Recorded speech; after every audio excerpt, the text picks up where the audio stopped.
Hello students, how are you? I hope you all are doing good. Student, we have completed the previous three parts of this chapter, chapter 6 parameter and area for class 6 NCERT, and we have already covered the previous 5 chapter. Now let's start the fourth part of this chapter, parameter and area. Okay, तो ये है page number आपका 142 पर area of a triangle. तो बच्चों अभी तक हमने पैरामीटर देखा, अब हम देखते हैं area of a triangle. Area of a triangle क्या होता है? जैसे कि आपका ये देखिए, ये एक आपका रेक्टेंगल है, ठीक है। अगर इसको हम बीच में से डायगोनली कट कर देते हैं तो ये रेक्टेंगल जो है वो 2 ट्राइंगल्स में इक्वल डिवाइड हो जाता है, ठीक है। अगर रेक्टेंगल को हम डायगोनली कट करते हैं इस तरीके से, इस पॉइंट से कट करते हैं, तो ये बच्चों क्या होता है, ये 2 पार्ट्स में डिवाइड हो जाता है और ये दोनों ट्राइंगल बन जाते हैं। एक ये बन गया और ये बन गया, और ये दोनों ट्राइंगल ही इक्वल होते हैं। तो इसमें पूछा गया है कि इसका और इसका क्या सेम एरिया है? तो बच्चों इसका और इसका सेम एरिया है, क्योंकि हमने इसको क्या किया, इसको डायगोनली कट किया। फिर एक पार्ट तो इसका ये हो गया ट्राइंगल का, और ये दूसरे पार्ट को हमने इस तरीके से इधर रख दिया इसके साथ में, ठीक है। तो इसका एरिया और इसका एरिया सेम होगा, क्योंकि हमने 2 ट्राइंगल को अलग अलग तरीके से रख दिया है। तो क्या है, can you draw any inferences from this exercise, please right it. तो हमने लिखा कि both triangle have the same area, दोनों ट्राइंगल का एरिया सेम है। बिकॉज, क्यों सेम है? क्योंकि it form by cutting a rectangle into 2 equal parts, क्योंकि हमने इसको कटिंग करके 2 इक्वल पार्ट्स में डिवाइड कर लिया। ओके, नेक्स्ट है आपका, can you see some relationship between the blue rectangle and the yellow triangle and their area, right the relationship here. तो बच्चों हाँ, इसमें रिलेशनशिप है। क्या रिलेशनशिप है? Same area of both images, इसका एरिया और इसका एरिया दोनों का सेम है। क्योंकि ये वाला ट्राइंगल देखिए, ये वाला ट्राइंगल ये हो गया, और ये वाला ट्राइंगल, इसको मान लीजिए ट्राइंगल 1, इसको मान लीजिए ट्राइंगल 2। तो ट्राइंगल 1 ये हो गया, इसको हमने इस तरीके से रख दिया, तो ये ट्राइंगल 2 हो गया। तो ये दोनों का सेम एरिया है। ओके, ठीक है। तो फिर चलिए नेक्स्ट पेज पर आते हैं। यूज़ ये है आपका, use your understanding from previous grade two calculate the area of any close figure using grid paper and find the area of blue triangle BAD। अभी इसमें हमें ब्लू ट्राइंगल, ये आपका दिख रहा है ना ब्लू ट्राइंगल, देखिए ये वाला, ये ब्लू लाइन दिख रही है ना आपको। तो आपको बताना है BAD का एरिया कितना है। तो बच्चों एरिया निकालने के लिए मैंने आपको रूल्स बताए थे, वो आपको फॉलो करने होंगे। देखिए बच्चों, जो हमारा एरिया निकालने के लिए जो एक पूरी स्क्वायर ग्रिड है उसको हम 1 काउंट करते हैं, और ये जो मोर देन हाफ है उसको भी हम 1 काउंट करते हैं, और जो लेस देन हाफ है उसको हम इग्नोर करते हैं, और जो करेक्ट हाफ है उसको हम हाफ काउंट करते हैं, ठीक है। तो हमें ब्लू ट्राइंगल BAD का एरिया निकालना है, यानी कि ये देखिए ये पूरा, ठीक है। तो देखते ही काउंट करते हैं 1 2 3 4। ये देखिए बच्चों, मोर देन हाफ है तो इसको हम 1 काउंट करेंगे, लेस देन हाफ है तो हम इसको इग्नोर करेंगे। 1 2 3 4 5 6 7, ये देखिए मोर देन हाफ है। 7 8 9, ये भी मोर देन हाफ है, और ये 10, क्योंकि ये भी आपका मोर देन हाफ है। जो हमारा लेस देन हाफ था, देखिए ये वाला और ये वाला, ठीक है, तो ये हमने इग्नोर कर दिया। तो हमारा find the area for blue triangle BAD का एरिया हमारा कितना आया? 10। Okay, 10 unit. अभी हमें निकालना है find the area for red triangle ABE। अभी देखिए बच्चों, ABE कहाँ है? ABE देखिए रेड दिख रहा है ना आपको। अब हमें इसका एरिया निकालना है, तो इसके एरिया भी काउंट कर देते हैं। ये देखिए मोर देन हाफ है तो इसको हम 1 काउंट करेंगे, 1 2 3 4। ये देखिए लेस देन हाफ है, नहीं ये भी मोर देन हाफ है, 5 6 7 8 9 10। ये देखिए ये और ये दोनों हमारे क्या हैं बच्चों? ये लेस देन हाफ है। तो लेस देन हाफ है तो हम उसको इग्नोर कर देंगे, और ये देखिए मोर देन हाफ है, ये वाला मोर देन हाफ है, तो हम इसको 1 काउंट करेंगे। ओके, तो इसका भी एरिया हमारा कितना आ जाएगा बच्चों? इसका भी एरिया हमारा आ जाएगा 10 यूनिट, ठीक है। तो both the red and blue triangle have the same area but they look very different. तो ये सोच रही है कि इन दोनों का एरिया तो सेम है, लेकिन ये दोनों एक दूसरे से अलग दिख रहे हैं। अब वो बोल रही है कि एरिया ऑफ रेक्टेंगल ABCD। बच्चों ABCD का एरिया क्या हो जाएगा? यहाँ से ABCD, ये पूरा रेक्टेंगल दिख रहा है ना आपको, इसका एरिया क्या हो जाएगा? इसका एरिया काउंट करने के लिए प्रॉब्लम ही नहीं है, क्योंकि इसमें पूरे पूरे स्क्वायर, तो आप काउंट कर लीजिए 1 2 3 4 5 10 15 20, ठीक है। तो इस पूरे का एरिया कितना हो जाएगा? एरिया ऑफ रेक्टेंगल ABCD हो जाएगा 20 यूनिट्स, ठीक है। इतना समझ में आया? तो बता रहे हैं so the area of triangle BAD is half the area of rectangle ABCD। तो देखिए BAD हमारा कहाँ है? BA और ये D, ये आपका हाफ है। देखो बच्चों, ये बच्चों पूरा रेक्टेंगल है और ये इसमें से बीच में से ये डायगोनल कर दिया, तो ये इसका हाफ हो जाएगा। यानी कि ये वाला ट्राइंगल, ये देखिए ABD या BAD कैसे भी ले सकते हैं, ये वाला ट्राइंगल क्या हो जाएगा, इस पूरे का हाफ हो जाएगा। ठीक है, ये बीच में से कट करेंगे तो इसका मतलब मैंने अभी आपको बताया था, जो रेक्टेंगल होता है अगर उसको बीच में से कट कर दे डायगोनली, या जो उसका डायगोनल होता है वो 2 इक्वल ट्राइंगल में डिवाइड हो जाता है। तो ये 2 इक्वल ट्राइंगल बन गए, यानी कि ये वाला जो ट्राइंगल है BAD, ये ट्राइंगल रेक्टेंगल ABCD का हाफ हो जाएगा। ठीक है, अभी ये हो गया। अभी इसमें है एरिया ऑफ ट्राइंगल ABE। अभी देखिए बच्चों, अभी ये 2 ट्राइंगल बन गए हमारे। एक तो ये वाला रेक्टेंगल बन गया AFED, और एक ये येलो वाला रेक्टेंगल बन गया FBCD। अभी देखिए AFED का हाफ क्या होगा, ये देखिए ये वाला होगा, यानी कि AEF। ओके, इसको भूल जाइए आप, इसको भूल जाइए, सिर्फ इतना ट्राइंगल देखिए। तो देखिए आपका ये रेक्टेंगल है AFED यानी बीच में से देखिए डायगोनली कट हो रहा है, तो AFED का हाफ कितना होगा, AFED का हाफ होगा आपका, ये देखिए AFE। ठीक है, इसी तरीके से इसको भूल जाइए। येलो वाले ट्राइंगल में देखिए आप FBCE का हाफ कितना होगा, FBCE का हाफ होगा ये FBE। ठीक है, तो ये रेक्टेंगल और ये रेक्टेंगल, यानी कि ये इसका हाफ होगा और ये इसका हाफ होगा, यानी कि एरिया ऑफ ट्राइंगल ABE, ये देखिए ABE, ये क्या हो जाएगा, हाफ ऑफ द एरिया। ये किसका हाफ हो जाएगा, half of the area rectangle A, इसका हाफ और इसका हाफ, एंगल AFED और एंगल BFEC। इतना समझ में आया, सिंपल है आपका। ये देखिए ये पूरे ट्राइंगल का, रेक्टेंगल का हाफ हो गया, ये वाला आपका इसका हाफ हो गया, और ये वाला आपका इसका हाफ हो गया। ठीक है, इसमें यही बताया गया है। तो कंक्लूजन क्या निकला बच्चों, कंक्लूजन निकला आपका अ diagonal of a rectangle divides it's into 2 equal triangle. जो डायगोनल होता है, जैसे कि मैंने आपको बताया, ये है आपका, इसको बीच में से डायगोनली कट कर देंगे तो ये 2 इक्वल ट्राइंगल्स में ये डिवाइड कर देता है। ठीक है, that area of each triangle is 1/2 the area of a rectangle. तो इसका एरिया ये हाफ हो जाएगा और इसका एरिया ये पूरे रेक्टेंगल का हाफ हो जाएगा। तो कंक्लूजन हमारा यही निकला। ठीक है, अभी नेक्स्ट है आपका फिगर इट आउट है बच्चों। फिगर इट आउट आपका फर्स्ट है, इसमें आपको एरिया फाइंड करना है। तो पहले आपको क्या करना है, dividing them into rectangles and triangle. तो बच्चों पहले आप इसको रेक्टेंगल में डिवाइड कर लीजिए। देखिए पूरे रेक्टेंगल कितने बन रहे हैं, देखिए एक इधर और आपका ये। ठीक है, ये रेक्टेंगल बन गया आपका, और ये वाला, ये जिस पे मैं शेड कर रही हूँ ये, और ये आपका बन गया ट्राइंगल। ठीक है, तो इसमें ये रेक्टेंगल बन गया एक और 2 ट्राइंगल बन गए। तो आप इसकी अब यूनिट काउंट करेंगे बच्चों, यूनिट काउंट करेंगे। पहले रेक्टेंगल की यूनिट काउंट कर लेते हैं। देखिए 1 2 3 4 8 9 10 11 12 16 20। तो रेक्टेंगल की यूनिट हो गई 20। ओके, अब ट्राइंगल की यूनिट काउंट कर लेते हैं। देखिए 1, ये मोर देन हाफ है तो हम इसको 1 काउंट करेंगे। ये भी आपका मोर देन हाफ है तो हम इसको 1 काउंट करेंगे, 1 और 1 2। अब ये देखिए ये वाला आपका लेस देन हाफ है, ये भी वाला आपका लेस देन हाफ है। तो 2 इधर हो गए बच्चों आपके, और 2 इधर हो गए, यानी कि 2 और 2 आपके कितने हो जाएंगे, 4। यानी कि कितना हो जाएगा ये बच्चों, 24। फिर से याद सुनिए आप, मोर देन हाफ को हम क्या काउंट करते हैं, 1, और लेस देन हाफ को हम इग्नोर कर देते हैं। ठीक है, ये आपका 24 हो गया। इसी तरीके इसका देख लीजिए, इसका क्या होगा, देखिए एक ये आपका ट्राइंगल बन जाएगा बच्चों। ठीक है, और आपका यहाँ से एक ट्राइंगल आपका ये बन जाएगा। तो ठीक है, पहले हम रेक्टेंगल काउंट कर लेते हैं क्योंकि ये पूरी यूनिट है। 1 2 3 4, 4 हो गई है, 4 8 12 16 20। ठीक है, इसमें भी ये 20 हो गई। रेक्टेंगल की आपकी 20 हो गई। अभी हम इसका ट्राइंगल की काउंट कर लेते हैं। देखिए 1 2, मोर देन हाफ है 1 लेंगे, 1 2 3 4, और ये हो गई 5।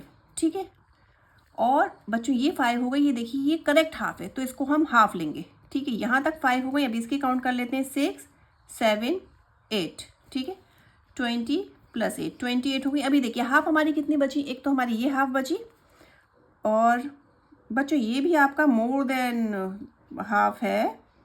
ये भी आपकी क्या है, मोर देन हाफ है। तो ये 28 + 1 29, और बच्चों ये आपकी, अरे ये भी मोर देन हाफ है बच्चों। एक मिनट यहाँ से देखिए, हाँ ये यहाँ से जा रही है, मोर देन हाफ है, तो ये आपका 30 हो जाएगा।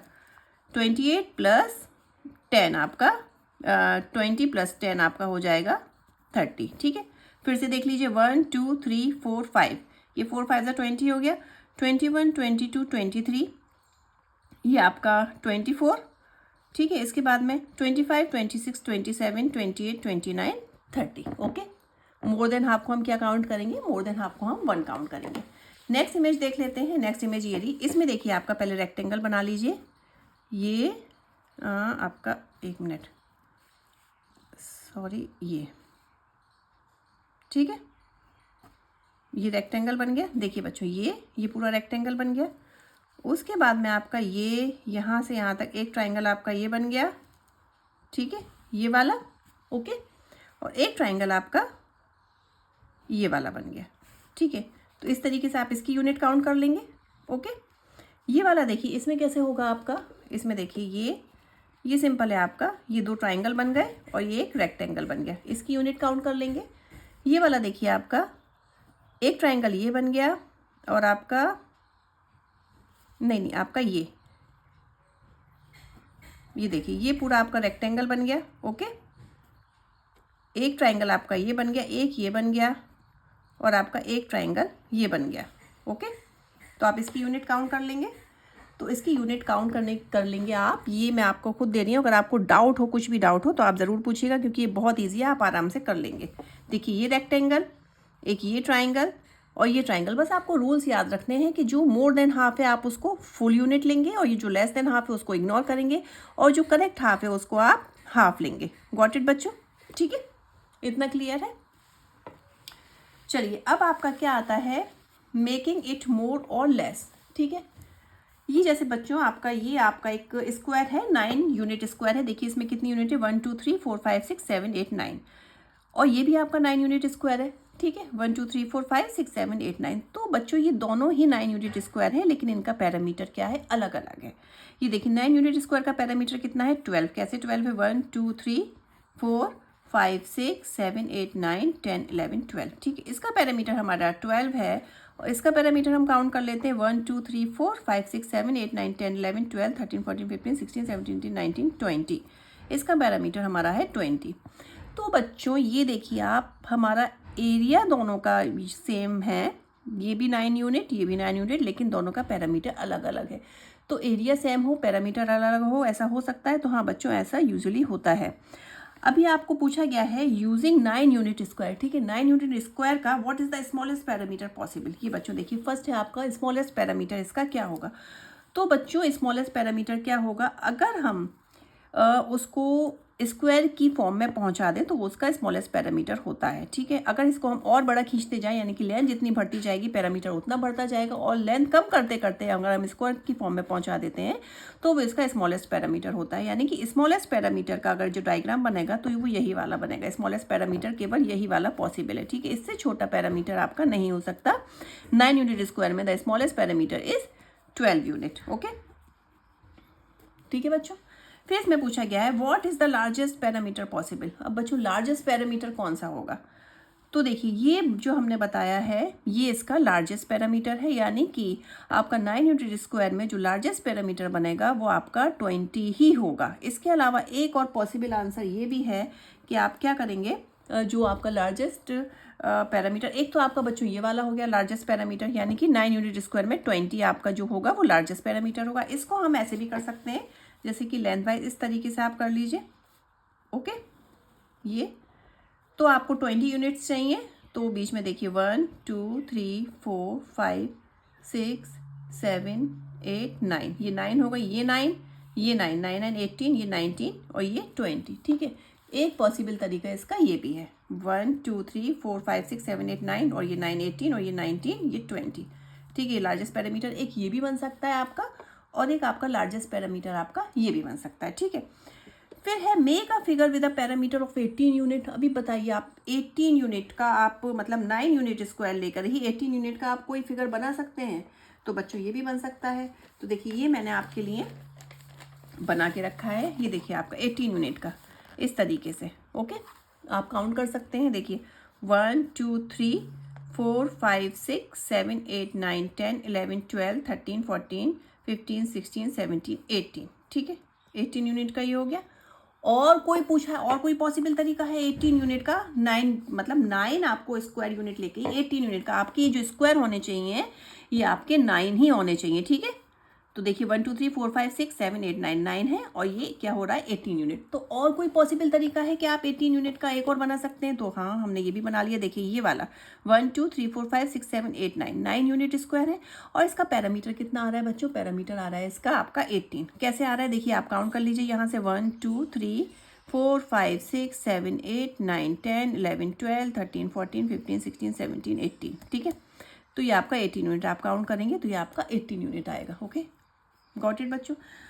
तो इसमें पूछा गया है रीज़न क्या है। रीज़न क्या होता है बच्चों? जब the parameter decrease as the rectangle dimension approach a square. Parameter decrease होता रहता है जब तक कि आपका जो फिगर है वो जब तक स्क्वायर की फॉर्म में नहीं ले ले, यानी कि जैसे ये है, इसको और छोटा करते जाएंगे, स्क्वायर में होता जाएगा जब तक वो पैरामीटर आपका, जब तक पैरामीटर आपका डिक्रीज होता जाता है। ठीक है, इतना समझ में आया आपको? तो आपसे यही पूछा गया है, can you make other shaped figure for each of the above 3 parameter. आप और कोई शेप बना सकते हैं। तो बच्चों स्मॉलेस्ट पैरामीटर की शेप केवल यही होगी। स्मॉलेस्ट पैरामीटर आपका स्क्वायर की फॉर्म में ही होता है, तो स्मॉलेस्ट पैरामीटर की शेप आपकी सिर्फ यही वाली होगी। ओके, फिर इसमें पूछा है ये find the largest parameter possible. Largest parameter की शेप आपकी 20 होगी और एक मैंने ये वाली बना के दिखा दी। ठीक है, ये वाली भी हो सकती है। फिर इसमें पूछा है कि आपका make a figure of 18 units. 18 units का आप बना सकते हो, तो मैंने इसकी 2 फिगर आपको बना के दिखा दी और इसका रीज़न भी मैंने आपको बता दिया है। इतना क्लियर है बच्चों? अभी आपको एक क्वेश्चन और दिया है। नेक्स्ट क्वेश्चन है आपका, ये है आपका, ये देखिए एक मिनट,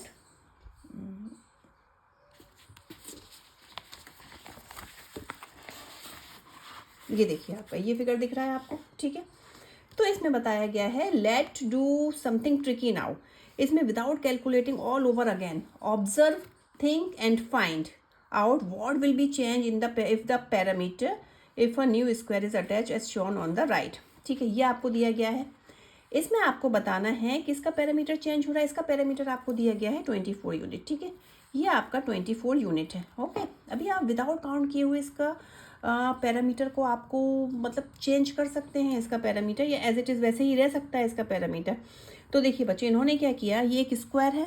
ठीक है, एक स्क्वायर को इन्होंने यहाँ पर अटैच कर दिया, देख रहे हैं ना आप। अभी देखिए ये हम अगर पैरामीटर, अगर इसको आप भूल जाइए, स्क्वायर को अगर हम पैरामीटर काउंट करेंगे तो इसको 1 काउंट करेंगे, इसको 2 काउंट करेंगे बच्चों। ठीक है, ओके। अगर हम स्क्वायर को इधर फिट कर देते हैं, ये जैसे ये स्क्वायर हमारा यहाँ पे आ गया, तो पैरामीटर अब ये वाला तो काउंट नहीं होगा, पहले वाला तो काउंट नहीं होगा। अब ये पैरामीटर क्या काउंट होगा? 1 और ये 2। ठीक है, तो अगर हम स्क्वायर को इस तरीके से अटैच करते हैं तो parameter will be same. Parameter आपका सेम ही होगा, क्योंकि यहाँ से अगर 2 हमारे कम हुए, ठीक है, ये 2 है ना, 2 1 2, तो हमने यहाँ पे एक स्क्वायर रख दिया, तो ये भी हमारा 1 2 ये हो जाएगा। तो पैरामीटर आपका क्या होगा? Still same. ठीक है, पैरामीटर सेम रहेगा अगर हम इस तरीके से स्क्वायर को फिट करते हैं। अब इसमें पूछा है पैरामीटर इंक्रीज कब का होगा या पैरामीटर डिक्रीज कब होगा। तो बच्चों इंक्रीज के लिए हम जैसे ये वाला है आपका, यहाँ पे अगर हम एक स्क्वायर फिट कर दें तो देखिए हमारा पैरामीटर कितना बढ़ गया? 1 2 3 बढ़ गया। 24 था, 24 में अगर हम 3 प्लस करेंगे तो हमारा कितना हो जाएगा? 27। बच्चों अब 3 बढ़ गया, लेकिन ये वाला देखिए, ये वाला तो आप काउंट नहीं कर रहे हैं ना, तो ये माइनस भी तो हो गया। ठीक है, तो यानी कितना हो जाएगा? 26। देखिए 24 है, 24 में हमने ये क्या किया? 1 2 3 ऐड हो गया, तो ये हमारा हो गया 27। अब 27 ये, लेकिन ये वाला तो माइनस हुआ है ना बच्चों, इसकी जगह तो हमारा ये पूरा हो गया ना, तो 27 - 1 ये हमारा क्या हो गया? 26। यानी कि पैरामीटर पहले हमारा 24 था, अगर हमने इस तरीके से स्क्वायर को इसमें फिट किया तो पैरामीटर हमारा क्या हो गया? पैरामीटर हमारा हो गया 26। देखिए ये 24 + 3 27, 27 - 1 = 26। इतना क्लियर है? ये देखिए आपका यहाँ से ये कम हुआ और ये 1 2 3 बढ़ गए, 3 बढ़ गए और एक कम हो गया, 3 बढ़ गए तो 27 और 1 लेस हुआ तो हो गया हमारा 26। इतना क्लियर है बच्चों? अभी ये तो हमारा हो गया पैरामीटर इंक्रीज। अब कह रहे हैं पैरामीटर इंक्रीज भी हो गया, पैरामीटर सेम भी रहा, इस तरीके से स्क्वायर फिट किया। अब पैरामीटर डिक्रीज हो सकता है, तो बच्चों डिक्रीज भी हो सकता है। अभी देखिए जैसे यहाँ पे ये देख रहे हैं ना आप, ये देखिए ये क्या है? 1 2 3, ये 3 है ना। यहाँ पे अगर पैरामीटर काउंट करेंगे तो इसे हम क्या काउंट करेंगे? 3 काउंट करेंगे। लेकिन अगर हम एक स्क्वायर ला के यहाँ पे फिट कर दें, यानी कि खाली पोर्शन है, इसमें सिर्फ एक लाइन ऐड होगी, ठीक है, तो पैरामीटर हमारा क्या हो जाएगा? डिक्रीज हो जाएगा। डिक्रीज कैसे होगा? देखिए बच्चों, पहले हमारा पैरामीटर 24 था, ओके, 24 में हमने क्या किया? ये 1 2 3 तो माइनस हो गए बच्चों, ठीक है, या फिर देखिए 24 में ये हमारा ऐड हो गया, 24 में 1 ऐड हो गया, 25 हुआ। अब हमारे यहाँ 1 यहाँ पे ये ऐड हुआ है, लेकिन माइनस कितने हुए, माइनस कितने हुए, 1 2 3, 3 माइनस हुए ना, तो 25 में से 3 माइनस कर देंगे तो कितना आएगा, 22। गॉट इट बच्चों, ये देखिए आप 1 2 3, 3 तो हमारे लेस हो गए, ठीक है, क्योंकि यहाँ पे हमने एक स्क्वायर फिट कर दिया, यहाँ पे एक ऐड हो गया, तो हमारा पैरामीटर कितना हो जाएगा, 22। इतना क्लियर है। तो चलिए नेक्स्ट पे आते हैं हम। तो नेक्स्ट में हमें यही पूछा गया है कि पैरामीटर इंक्रीज कब होगा। ये देखिए पैरामीटर आपका इंक्रीज कब होगा, पैरामीटर आपका डिक्रीज कब होगा, ये स्टे एज द सेम, ये आपका सेम कब रहेगा। तो ये मैं पूरा आपको बता चुकी हूँ। अब ये है आपका बिलो, मेरे ख्याल से बच्चों वीडियो बड़ी हो जाएगी, ये जो आपका है पेज नंबर 146 पे, ये हम अपनी नेक्स्ट वीडियो में कवर करेंगे। हो सकता है नेक्स्ट वीडियो में ये पूरा पार्ट आपका कंप्लीट हो जाए। तो बच्चों अगर आपको इतना समझ में आया है तो प्लीज़ मेरे चैनल को सब्सक्राइब करिए। थैंक यू बच्चों, हैव अ नाइस डे।